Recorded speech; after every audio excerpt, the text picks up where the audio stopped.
Welcome to Chasing Tents, everyone. My name is Abby. Thank you very much for joining me, and you find me in familiar surroundings. This is TBR Performance just outside Swindon in Hungerford. I'm back here again. Why? For something very important. Forks and rear shock service. Now, the last time I had my fork service was Croft Circuit last year when I was doing the endurance racing. So if you think, I've had a Croft Circuit race, which was a 3-hour race. I've then done an Anglesey race, which was a 4.5-hour race. Then I did a Cadwell Park race, a 3-hour, an Alton Park race, 8 hours. I did about 3 stints of 1 hour each. And then Donington Park, which was another 3 hours. And then I've done Aston, 2 days at Aston Racetrack and 3 days at Aragon Circuit. The reason I've told you all this, because it's high time I should look into servicing my forks and my shocks. So I'm here with TBR Performance. Matt is right next to me. You might have seen Matt on the ACCOSSATO video we did a few weeks back. So the reason I'm making this video is not only to educate yourself and myself while we do the video, but also tell you the importance of fork oil change and the shock and everything and what's involved. Now, I've got a full race front system, as I told you before. It's a closed system. It's like a gas cartridge system, but we've got another all-in set here. This is Matt's bike, and this is a more kind of commonly used in the paddock, track days, and even road bikes. So we're gonna show you how everything gets changed here, and also my all-ins TTX GP in the rear, the shock. This is actually off my own bike. This fork hasn't even done that much in terms of use. I think maybe 4 or 5 race meetings. But it's an Öhlins fork, and Öhlins forks love to leak oil. If you get a close-up on here, Abby, you can see it's just started to weep. This happens on Öhlins forks, I think the main cause of it is just for not moving them. So the best thing you can do if you've got an Aprilia with this fork is just go once a week, go out and bounce your bike up and down. Whenever they're left, they just seem to leak. I think it's partly to do with the nitriding. Leave such a smooth surface, and also on the Öhlins forks they use these types of seals. So most standard road forks have this spring, like a little spring, don't know what you want to call it, a little spring band that pulls the seal in tight, and then they have a second one there. And I think they just seal better, whereas these are designed to be like ultra low friction, low stiction. So yeah, they're good in terms of performance, but they're just really susceptible to leaking. A lot of the time you can just pop the dust seal down, clean the oil that seeps up because it accumulates under that seal. I'll just pop that down. It accumulates under here, and then even when you clean the fork, there's still a load in there, and it just slowly seeps down. Sometimes that will sort it out, other times not, and you just have to change the seals. Just for the sake of it, and for the sake of this video, we're going to do a full strip down on this fork, show you everything inside. So a lot of people are happy to do their own fork seals and do their own fork servicing. That's absolutely fine. One thing I will say is with suspension, it's nearly as important as with engines is cleanliness, because just a small bit of grit, bits of fluff, anything can get into the valve ins, and it will just stop the suspension working properly. So everything's got to be properly clean. I mean, if you look through our workshop, this is cleaned, hoovered, you know, everything's washed down with brake cleaner every single day, and that's really what you got. That's the level of cleanliness you need when you're stripping your suspension down to like the component parts. So with that, the first thing to do is clean the fork. See all this brake dust. I think you guys mentioned this in the other video, didn't you, about brake dust? So yeah, one of the main causes of fork seals going, I mean, obviously you get like little chips and nicks in the stanchion that will actually physically damage the seal, but also this brake dust. Every time the fork goes up and down, it's only a microscopic amount, but that brake dust goes up inside the fork, in between the seal, and literally wears away the seal until eventually your seals leak. So yeah, first thing to do before even starting to undo the fork and get everything out is clean it externally. Literally just brake cleaner and a toothbrush. All right, so Abby's sorted his life out and put a new battery in the camera. the fork's pretty much clean now. And we'll start stripping this down. So I've seen a lot of suspensions, front forks with a lot of damage here as well. So it's like, so it's important to use a particular type of tool for a particular kind of yeah, I mean, fork? Most forks will just use a normal type of spanner. It's just Öhlins use. I mean, you could use a pin spanner, and really these caps shouldn't actually be done up that tight at all. I think it's 10 Newton meters, so it's literally just a little nip. But quite often people will send their forks in and it will be insanely tight. These forks are a little different. So on road forks, we would have to use the spring compressor. But on Öhlins forks, these aren't proper race Öhlins. They're off a road bike. They're the RSV4 Öhlins. Yeah, I used to have these forks, but then I moved to the race forks. So you don't need a spring compressor, but they are a bit of a pain, these. I'll show you why in a second. Compared to on like the FGRs, and I think that's what you've got, the FGRs. Yeah, you just put a spanner in, you undo the cap, it comes off, and it will just falls apart basically, which is great. On these, so yeah, you've still got the same arrangement with these. You just wind the cap off.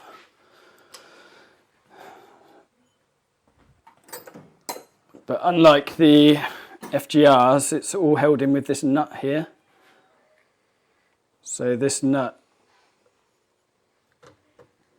just sits on his shaft, and well, because I service these regularly, it's coming off quite easily, but quite a lot of the time you'll find that's stiff down at the bottom and the shaft just turns with the nut and you can never get the damn things off. So is that spring according to your weight and all that? Yeah. And depends how you brake. Are you a hard braker and stuff? Depends on the track. I generally like my bike set up really soft with lots of preload. Should just get more feel that way. Find the bike may turn better with a stiffer spring, as in like when you're flipping side to side, but yeah, you just don't get that same feedback as you do with a softer spring. There's no right or wrong, everybody likes different setups. So this like springing to rider weight is a myth really, there's no such thing. Oh really? Well there is, but there's a window, do you know what I mean? Yeah. I could ride on 10 weight springs on one track and 9s on another with the same weight, the same bike, same geometry, just depends on the day and what's going on. So you all see that oil's pretty clean. Well, that's a sign of a well-maintained. Yeah, but there's a little bit of. There's a little bit of crap in there, but. But do you think that could be brake dust? Yes, I think it's seeping in. It's a bit of brake dust. And also the Teflon off the bushes wears away. Like I say, these are rebuilt. When was the last time you serviced them? Beginning of the year. Beginning of the year. So, but they haven't done much. They haven't 5 race meetings. Okay.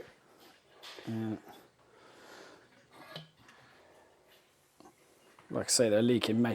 Just they've been sat for a few months. So are these Öhlins with K-Tech internals? So yeah, these have got K-Tech internals. And that's what a lot of people tend to do, isn't it? I've seen a lot of people with either Showa externals or Öhlin external, but K-Tech internals. Yeah, I mean, the RSV forks are very good.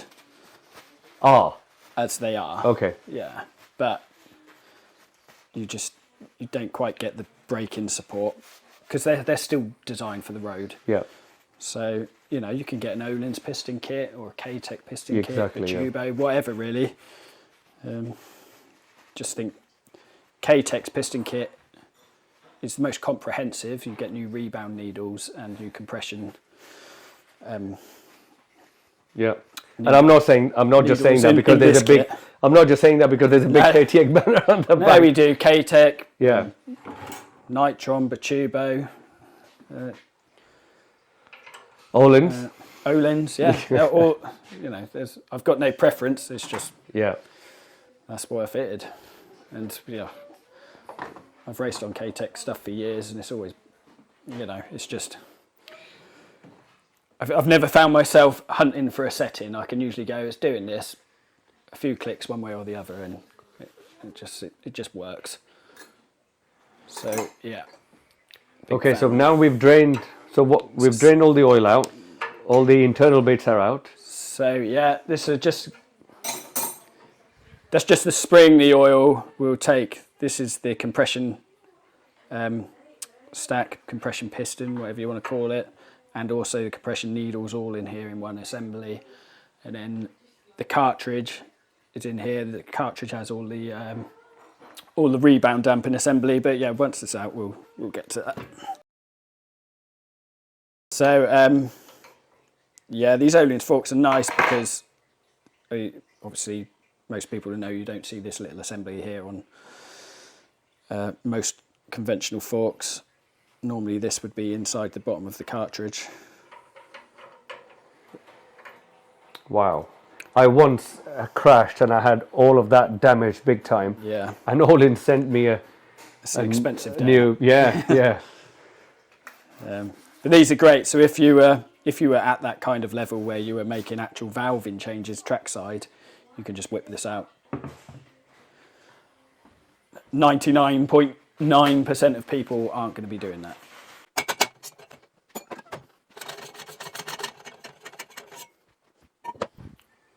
So yeah, that tool just allows you to unscrew the cartridge from the bottom of the fork. And I mean, this is the cartridge, not much to it really, it's just literally a tube of aluminium. So we've taken the circlips off, we removed, this is a spring guide. So That's on the cartridge. So this is the damper rod, and on the end of this rod is the rebound piston. This is the spring guide. So on road forks, they generally don't have this spring guide. It just stops the spring bashing out against the side of the forks as it compresses.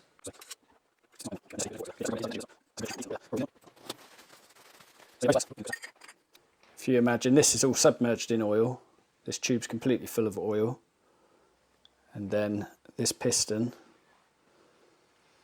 when the fork rebounds and the bike lifts back up again, this fork piston goes that way, the oil flows through this tiny little gap here and then tries to push this shim open.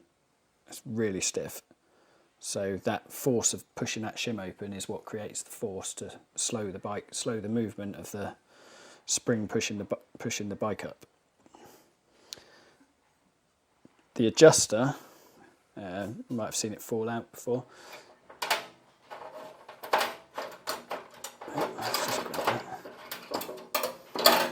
So if you look through the bottom here, there's a hole there, and that goes all the way up through the centre and leads out to here, so it lets fluid bypass the piston. This needle goes in through the top all the way down, sits on a spring, and when you turn your clicker, it pushes this rod down onto the back of this needle, and that needle just literally closes off that hole and opens it up, you know, gradually depending on how far you click it, and that controls how much fluid bypasses this shim. Really, this shim stack affects what's called high-speed damping. So when there's very fast movements of the fork, like up to 1 meters per second, the fluid can't move quickly enough to go past here and will push this shim away. Low-speed damping is just slow movements of the bike, like, you know, when you might go over undulations in the road, gently braking, gently accelerating. The fluid movements, the rod doesn't move that fast, so there's not that much volume of fluid, and also it's quite a slow movement, so there's enough time for the fluid to go through that hole. And so yeah, that's what you call slow speed damping. And generally when you adjust your clicker, it adjusts low speed damping, but that has an effect on everything overall, because your you're changing the average amount of fluid passing through that piston. So although it's called a slow speed damping adjuster, it actually adjusts everything. When we're servicing the fork,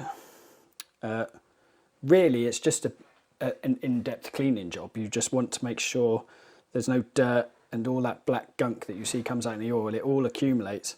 Like if you think what's coming out in your oil when you pour it out, this is 9 times out of 10 when people do this at home, this is all left inside the fork. You pour the oil out, you might push the rod up and down to get the oil out of here, but all of that dirt and the solid debris that's in there all stays inside the cartridge, and it's all built up around the piston. It stops the oil flowing properly, and you know, you're not really servicing your fork. You're just getting some of the dirt out.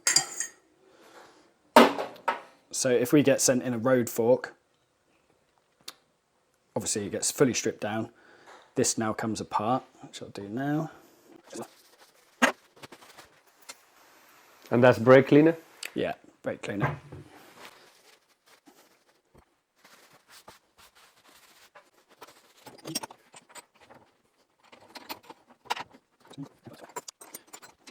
Okay, now what we're doing, so we put the internal cartridge. So this is, hold the damper rod just in this little clamp here. Yeah. And just undoing this nut just secures the whole of the rebound piston assembly. If this comes off while you're riding, you're in deep doggy doo-doo. So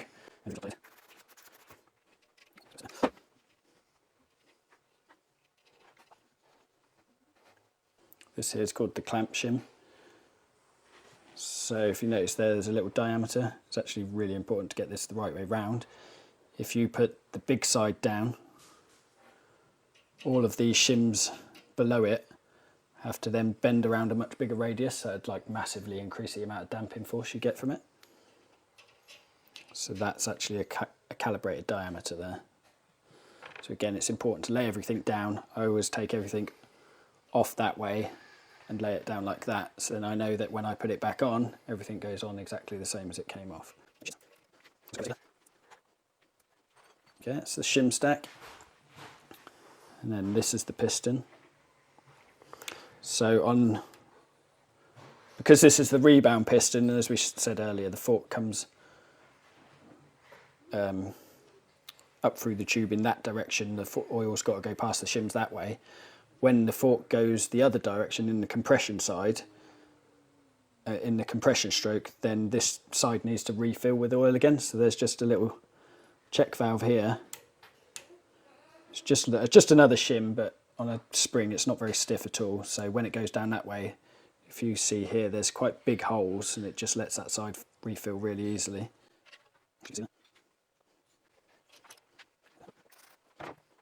You see what I said about you've got to be careful taking this all apart. There's a little shim just inside there. If you're not careful, you'll just be like, oh. Show it again. It was just out of focus. Yeah. Tiny little shim there. Yeah. Just sits in between these two. Yeah. Wow. So much detail. It's very easy to... And if you get it wrong... Yeah, I mean, yeah. The consequences can range from probably not noticeable to your fork just totally not working. And that's it, that's your rebound assembly. You just want to check that there's no scoring or visible marking inside the tubes. You can, if you really wanted to get the most out of a standard road fork, you could hone the inside of this, make it all beautifully smooth. So it's actually one of the big differences between a road and a race cartridge is the race stuff it's all polished, it's all hard anodized, it's all, you know, perfect micron tolerance measurements on everything, whereas, you know, road stuff it's still very good, and most people aren't going to notice a revalved road fork versus a cartridge unless you're actually racing. So we're happy with all of that. We're just going to rebuild this assembly now, which is literally just reverse order of how it came apart.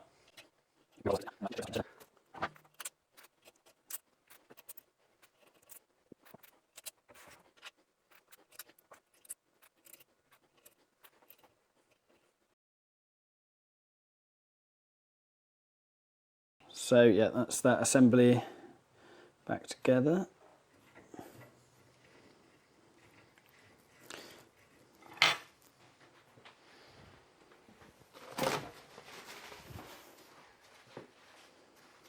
So yeah, I was talking about the differences between the actual cartridges, between a road and a track setup. Obviously the surface finishing and the quality of the components is one thing, but like the main difference you feel when you're riding, and it even just for road forks, when you get your road bike set up specifically for you, it's the pistons and the shim stacks that make the big difference. K-Tech, just one example, they do this piston kit, which is like the race piston kit. The main difference there is you get a lot more compression damping, a lot more support under braking, and that in turn lets you steer the bike when you're hard on the brakes, whereas on a soft road fork you tend to find the bike will dive more, overload the front tyre, the bike doesn't want to steer. It's just a lot harder to control. But if you had this race kit on a road fork, it would feel harsh. You'd feel every little bump in the road and it'd be jarring.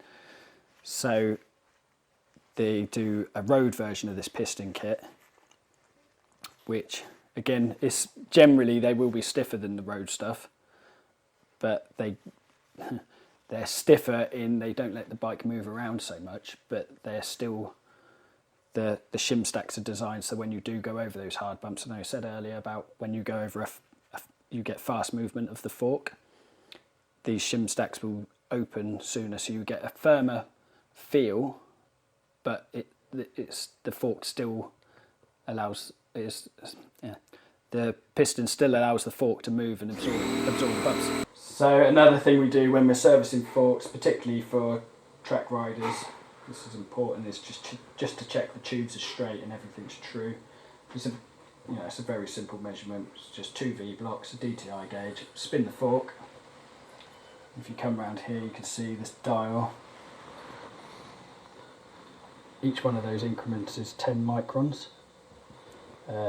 Generally, I think OEMs specify you can have 0.2 millimeters of run out before they would determine that a tube is bent.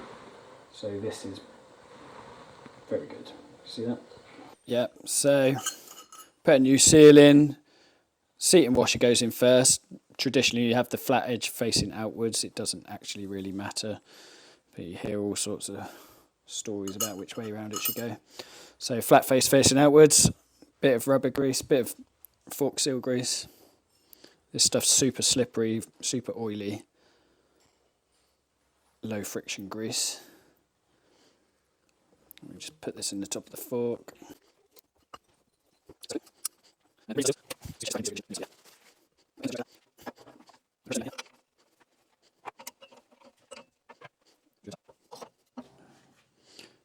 So a good fork should fall under its own weight.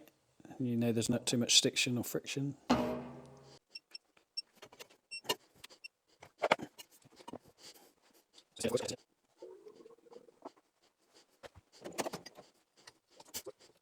Just trying to get all the air out of the cartridge. So because these are well-made forks, actually the cartridge is quite well sealed from the outside of the fork.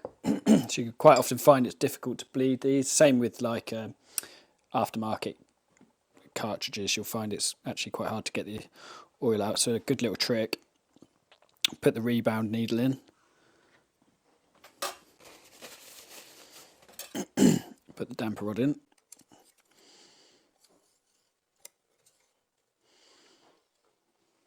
and then if you push that closed, it helps pump the oil around. So, yeah. Put the cap on. All on. Fully winding the adjuster. So once that's fully down, it pushes that hole closed and that actually helps it pump the air out.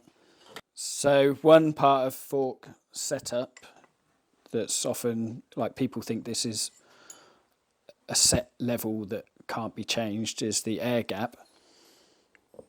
So the air gap is basically just the oil level in the fork when there's no spring, everything, the fork's fully down. It's the distance from there to wherever the oil level is. It acts as a pneumatic spring, or a progressive spring.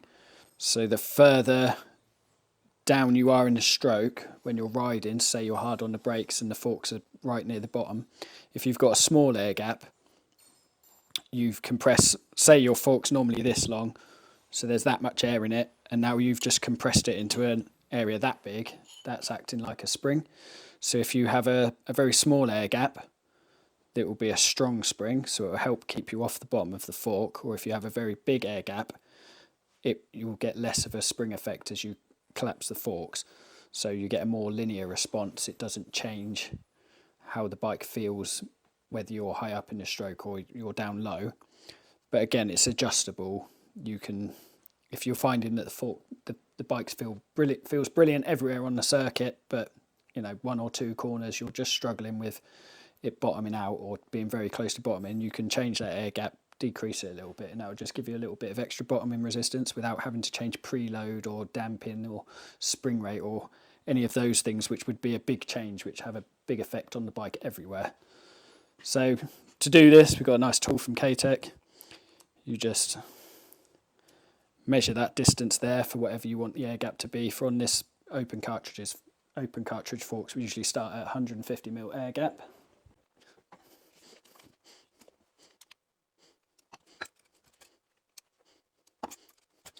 Fork's nice and bled now. You need to make sure that there's no air in the fork before you do this. And then you just put this in the top here. Suck the oil out, and now you know that the oil is exactly how you set it. The air gap, sorry.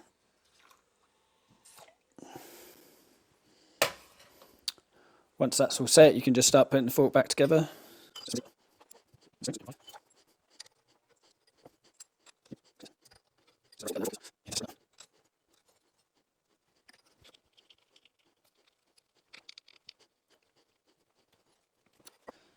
So with most road bike forks, the last thing to do is a really common mistake we see is you have to set the number of clicks in the rebound. So on this Öhlins fork, you don't actually do it. You can just screw this cap back on, wind the jam nut up, and it will be correct. But for most normal forks, you would undo the clicker.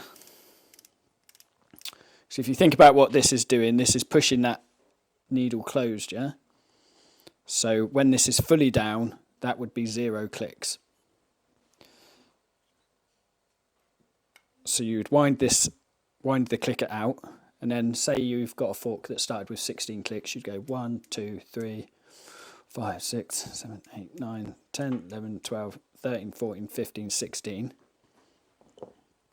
You then wind the cap on until it fully bottoms out. Once the cap stops turning freely, or it starts turning the shaft, that means that the adjuster has fully bottomed out that push rod onto the needle, so you know that you can only then count out the number of clicks you've put in, so you know that you've set the right number of clicks. So quite often people will just screw this on and it might only be at 6 clicks or something. They wind the cap on, do it all up, and then you've only got 6 clicks of adjustment and way too much damping.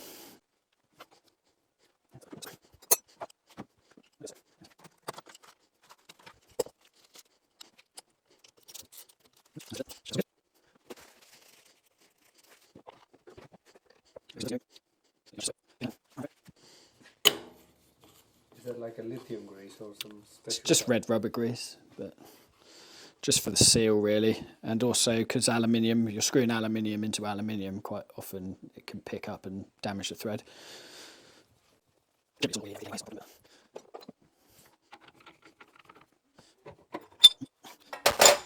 And then the final thing to do is just torque up the cap. So that is all the force you need to do these caps up. Any harder and they're just a nightmare to get undone again. And that's it, she's done.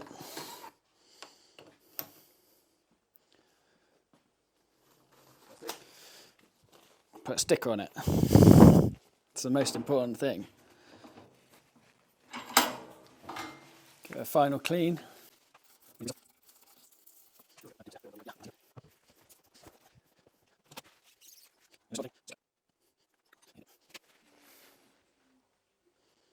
That's it.